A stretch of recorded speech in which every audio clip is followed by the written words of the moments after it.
Hey you guys, it's Peter, and welcome to my channel, Peterisms, where I tell stories of my life and just little things that I've learned as I've grown into the person that I am today. And I have had such a peaceful and serene day today. If you have been watching my videos on here and on my vlog recently, you know I've talked about the book Magic by Rhonda Byrne, and I have been putting it off and putting it off and putting it off starting, and I actually sat down today, did my first day's gratitude list, started making my dream list of all of the things I want to come true in my life.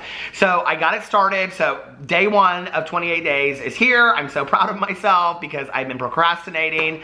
And yeah, so I'm really excited about that. If you're doing that with me, you're probably on day like 14 now or something like that. But I actually started it, so I'll probably be talking a little bit about that on here as well as in my vlog as it goes. And like I said, I've done it before, so I know a lot of the activities, but I'm excited about doing them again and doing them maybe a little bit differently this time. So anyway, I sat outside and I did that, and then I read my meditation. Actually, I sat outside, I made my list in here, and then I sat outside and I did my meditations and my prayers and my affirmations and my gratitude list and all that kind of stuff. So it's been a really great day today. I went and got coffee and just been making videos and been hanging out with the dogs, and it's just been a really good day, you know?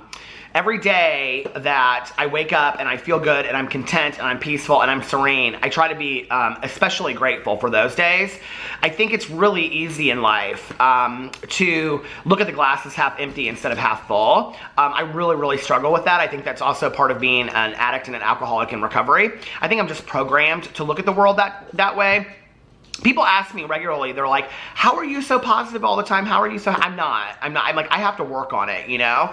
But some days I wake up and it's just a great day, and today was one of those days, and I was like, Tucker is literally like doing laps around here. So anyway, some days I just wake up and I'm in like such a great space, and I have to be so thankful for those days, you know?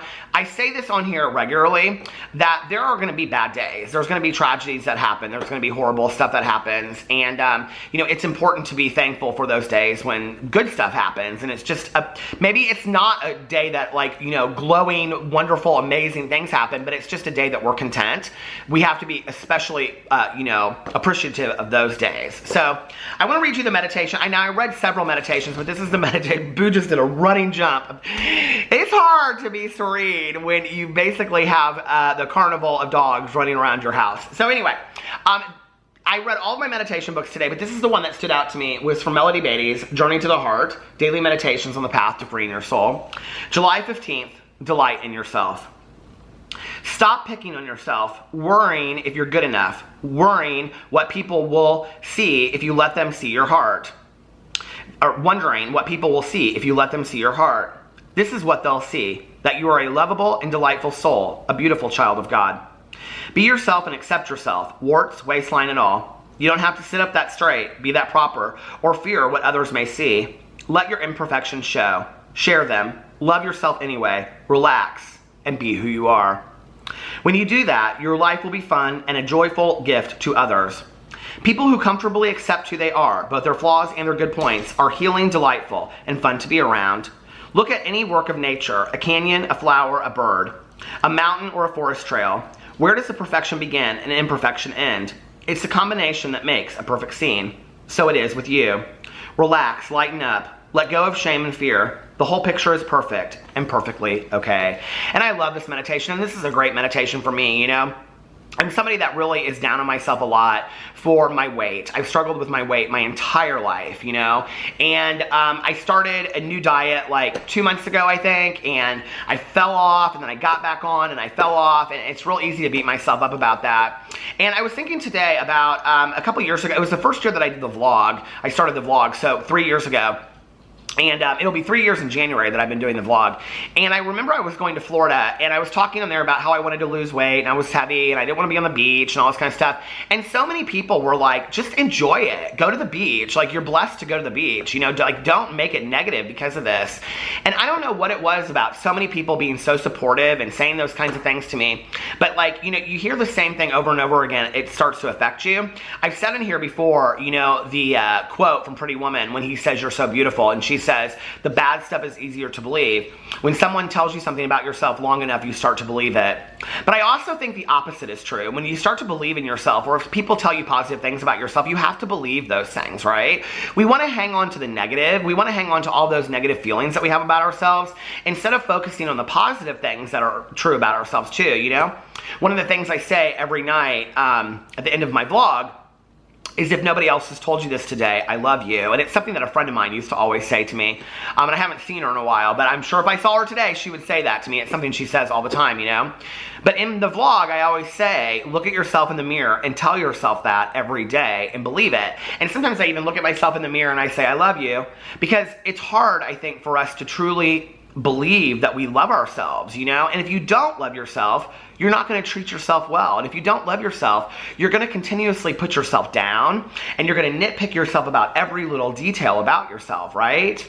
But if you go back to that, like, this is not a dress rehearsal, life is short, you have to enjoy those things. Sure, would I love to be, you know, in a pair of 32 jeans and, you know, be built and look like, you know, an Instagram model? Of course I would, you know what I mean? But maybe that's not my reality today. And if that's not my reality today, those are things that I can work towards, you know? When I read Dr. Cherie Scott's book, If Life Were a Game, These Are the Rules, one of the very first rules in there is, in life you will be given a body. This is your body for life, accept it or change it, but it's yours to, you know, to keep.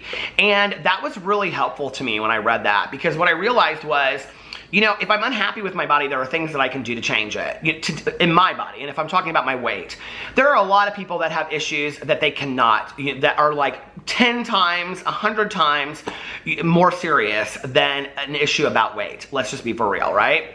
That they cannot change, and maybe they've had to work on acceptance of that. I don't know. So for me, it's about accepting who I am. Do I want to change those things about myself sometimes? Sure, I do, you know? One of the things that was life-changing for me was, I got married. It will be 8 years in August. My husband and I have been together. It will be 11 years in August. We got married 8 years ago in Las Vegas. And when I was there, I started letting my beard grow out. Well, as you can see, my beard is white. At that time, I was coloring my hair. I had been coloring my hair ever since like 23 or 24. My hair started to turn salt and pepper. And, you know, was really had issues with like getting older and looking older and things like that. So about every 3 weeks, I was going to get my hair colored. And it was expensive, on top of the fact that it was hard to keep up. And I was getting to a point where I was just tired of it, you know? And the thing was, if you've ever permanently colored your hair, especially something dark, it's like you can't go to the pool, you can't go out in the sun, because like if you do, like the chlorine in the sun, like wash out the color, so you have to touch it up even more. And then, you know, I was having like my hairstylist, she was telling me about these things I could take home to like touch up my roots. I was just tired of it. I was just so tired of it. And so when we were on vacation, I had like let my beard grow out, and it grew out white. And that was when I didn't have a beard until 8 years ago. And I've had a beard ever since. And I decided that, you know, it's funny because I think that my mom, like, I think she would like me with a beard. But one of the reasons why I never had a beard was because I wasn't sure of, like, what my mom would think about it. That she would be like, oh, he looks like an old man or whatever. You know what I mean? Like, I didn't want her to feel older because I had a beard. I know it's stupid. So that was one of the things I had always wanted to do. And so I did it, you know, after my mom passed away and we got married, which was, you know, several years after that. But anyway, I remember I came back and I was sitting outside at my dad's house and I was talking to him, and my dad is somebody that, like, even though he is a cosmetic surgeon and plastic surgeon, he very much believes in, like, you know, aging authentically and all that kind of stuff. I do think this, and I will say this, there's a total double standard for men and women, that, you know, men, I think, as they grow older and they get white and gray hair and wrinkles, people say things like they look more distinguished or they're more handsome and things like that. They're wise, they're experienced. Whereas with women, it's totally different. And my mom and I used to talk a lot about this. You know, she'd say, I'd love to let my hair go white, not have to worry about coloring it anymore. She was always platinum blonde. But she's like, you know, I just know it'll age me overnight. And then all of a sudden, you know, like, she was like, I want to still look in the mirror and feel desirable. I still want to feel like I look good, you know? And I get it. And there's this, I feel like there's a huge double standard, you know? And so I was talking to my dad, and I was like, you know, Dad, I'm so tired of coloring my hair, I don't know what to do, because the problem was this was brown and this was white, and it looked foolish. And so he goes, Pete, my dad calls me Pete, he goes, Pete, just let it go. He goes, stop fighting it. He goes, just let it go. He was like, age authentically. And I'd actually heard Diane Keaton on an interview with Oprah. Diane Keaton was asked by Oprah, or Oprah asked her, you know, have you ever had any plastic surgery? And she said, no, not yet. She's like, I don't rule it out, I might. And I think today I think she has. But she said, I really believe in aging authentically. And I don't know why, but that really stuck with me. And then when my dad said it, it reiterated that for me. And, you know, I just kind of let it go. And today, it's so funny, because one of the things that people say to me the most is that they love the color of my hair. And I'm like, okay, well, it's completely natural. It's like, what? It's like, you know, hey, listen, I would almost kind of at this point like it to be a little bit whiter. I try to find shampoos and conditioners that make it like white and more silver. But, you know, like, it just was so much easy just to kind of, like, let go of that. Similar to when I went to the beach that year, and I just was like, fat or not, I don't care. I'm just gonna let it go and just enjoy myself. I think part of the problem for me a little bit with that is that I've gotten to a point of almost total acceptance that I don't really care. I still want to fit into the clothes. I still want to look good, you know, whatever. Ask me 5 minutes before I'm getting ready to walk out to the door to something that I have to look really nice for, and I am stressed out. Because in that moment, like, I really do care, you know, and stuff isn't fitting the way that I want it to, and I don't feel cute. And especially since my husband is 12 years younger than me, and he hasn't fighting these things yet, you know what I mean? But at the same time, it's like most days when I'm in a t-shirt and shorts, I'm like totally comfortable, you know? And I think that to some degree, we have to stop, to 100% degree, we have to stop beating ourselves up for these things. If they're challenges we want to set for ourselves, or if we know I would feel better if I did this, or, you know, whatever, then I think those are things that we can do. But to nitpick ourselves apart, listen, there's enough people out there in the world that will tell us things about ourselves that we might not feel good about. Why do it to ourselves? We should be our biggest cheerleaders in life, you know? We should be our biggest cheerleaders in life. And that is something that I have really tried to work on the last couple years, is not beating myself up so hard and really being a cheerleader to myself, you know? And I think it's hard. I think, you know, there's a fine line between cockiness, confidence, and arrogance. And I think that to be proud of who you are and to be accepting of who you are is one thing. You know, to be like, hey, look at me, is another. You know what I mean? So, I don't know. But I think especially when it comes to, like, physicalities, you know, I think, have to work on some acceptance for those things that we beat ourselves up about. So, for me, it was a great meditation. It's a good reminder. It's always a great reminder for me to hear that, you know? It's like Boo Radley knows exactly when I'm going to, like, stop the video because he, like, jumps down. Don't you, Boo? Don't you, Boo? He's wagging his tail. But yeah, it's always a good reminder for me. You want to come up here and say hi in the video? He said, I would like to say hello, Dad. He said, hello.